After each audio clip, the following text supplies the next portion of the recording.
So anyhow, figured I'd post an update. I have actually recorded this video a few times. Um, Things have not been going well since about middle of March. When the fuel prices went up, things were going great before then. I'll be throwing some numbers at you for the type of money I've made, and it'll all be in net income, as in what's deposited into my bank account after my expenses have been paid, like fuel, truck payment, insurance, and all that stuff. Up until the middle of March, I was doing really well. I was pulling in between 4 and 5,000 on a good week, about 3,300 average. Rates were good, fuel was cheap, so on and so forth. And right about the middle of March, it just took a nosedive. Fuel went through the roof. Um, some parts of the country we're seeing 7 miles a gallon. And at the same time, or $7 a gallon. And at the same time, rates have plummeted. To give you a prime example, a load I did in February, I picked up in Pendleton, Oregon, and I delivered in Fargo, North Dakota. It was a load of beer.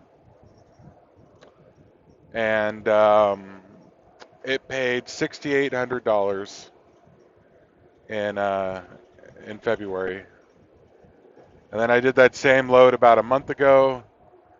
It paid $4,800. So the rate on the load dropped $2,000. Now, the kicker is I spoke with the customer, and it's an annually negotiated contract rate. So they pay the same no matter what all year long. It's the brokers that are screwing us. And it's like they're all in cahoots. They've decided to just team up and screw the drivers. It's not the first time that I've found out information like this. I've even found out to some extent that the company I'm driving for is ripping me off. So I did another load that my dispatcher told me paid, it was like $2,800 to the truck. And I took it. It was like a 750-mile load. It was relatively light.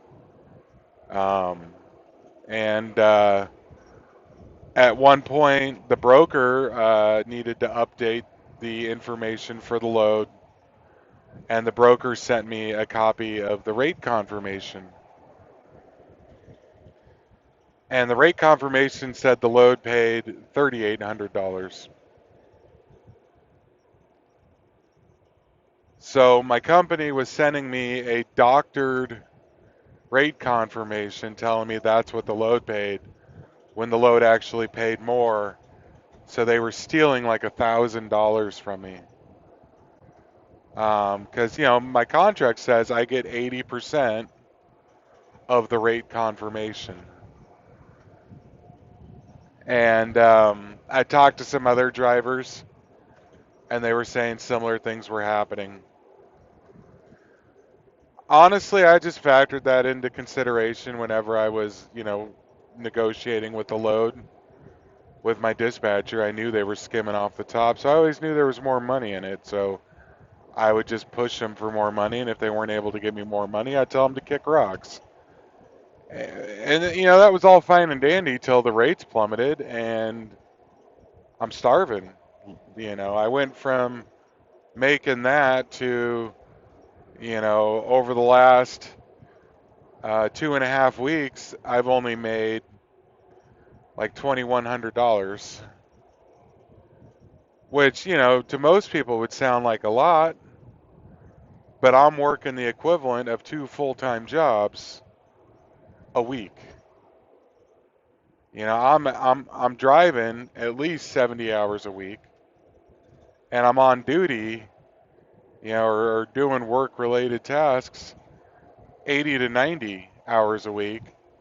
And I'm away from home 24/7, except for when I go home. So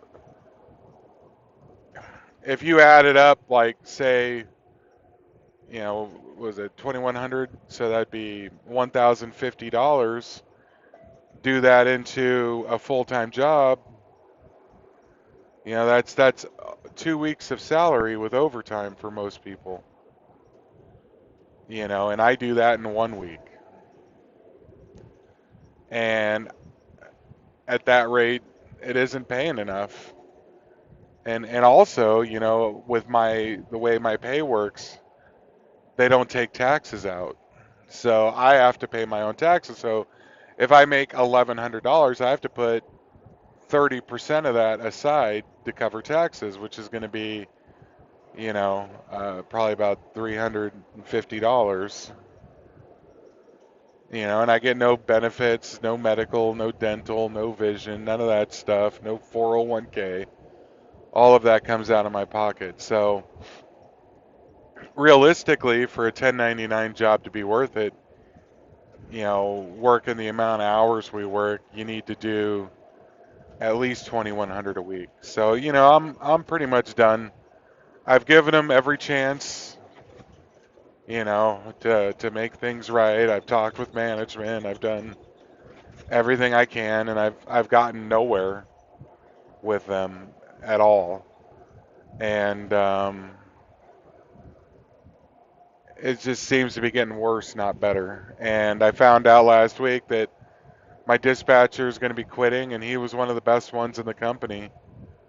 I think he skimmed the least, and he had lots of connections and was able to get us good loads.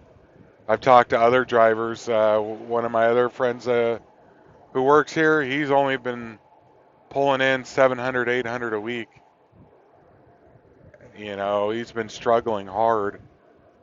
And the few times I've had to deal with other dispatchers, um, it's not gone well. They screw me over. I end up getting shafted and sent out into an area and getting stuck and just not making enough money on the loads. And the feather that broke the camel's back was this weekend. I told them I needed to be home Friday. Because my better half she's heading out. She's going up to Maine for the rest of the summer, and she's heading out Monday. So I told him I needed to be home Friday so I could at least spend Saturday and Sunday with her. And last Friday they sent me up to Reno, and I delivered the load. And they were only able to get me a reload that was going to middle of nowhere, Oklahoma, which is still 1,300 miles from my house. And it didn't deliver until Thursday morning. And according to them, they couldn't find any other load. And so anyhow, I delivered that this morning at 8 a.m. And I told them to look for a load for me that would go to Florida and deliver Monday. That way I could at least make it home by Saturday morning or early afternoon and get to spend some time with her before she flew out. And they didn't even look. I sent in my paperwork saying I was empty, and he's like, okay, I'll start looking for a load. It's like, why are you going to start looking for a load? You knew I was going to be empty no later than like 9 a.m. on Thursday, and y'all didn't even freaking start looking for a load? That's ridiculous. I told him, you know what? I'll give you 30 minutes. If you don't find something in 30 minutes, I'm going to put it in gear and I'm going to start driving. I gave him 30 minutes. The only load he offered me was one that was delivering in Arcadia, Florida, on Sunday, which is clear on the other side of the state from where I live, and it would take a day of my time away from her. So of course I said no, and plus it didn't even pay. It would have been like $1.30 a mile. It's like y'all got to be. My fuel costs that much almost.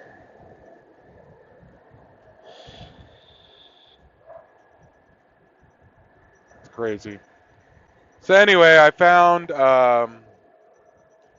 another company that I'm going to be looking into. I'll be applying at a few different companies. But the one I'm currently looking at is one in, they're based out of Vegas, and they do mostly refrigerated transport, which when the economy takes a nosedive like it is, refrigerated is definitely the way to go because consumer dry goods, demand goes up, demand goes down. But groceries, there's always a demand. It's always a steady demand. Because people got to eat, and I've done it before, and I did fairly well doing it. And they usually keep you moving. I have a friend who works for this company, and he's doing pretty well. He said he's averaging at least 3,000 miles a week, and this is a company driver position. They start out at 61 cents a mile. They said they're fine with me going out 3 weeks and then coming home for a week. And going back out for 3 weeks, which I can cope with. Starts at 61 cents a mile, and then there's raises every quarter based off of safety and whatnot. They got medical, dental, vision, matching 401k.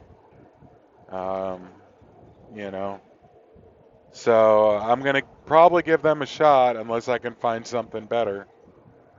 Um, I don't have my hazmat, but they said if I get it, they'll pay an extra 5 cents a mile, and that's even when I'm not hauling hazmat. It would just be 5 cents a mile, which adds up. So probably gonna grit down and get my hazmat. But I'm gonna look at a few different companies. But my problem is I live in South Florida, so options are limited. If you happen to know any companies that would hire someone and meet or exceed what this company has said, um, let me know. Leave a leave a comment. You could also email me.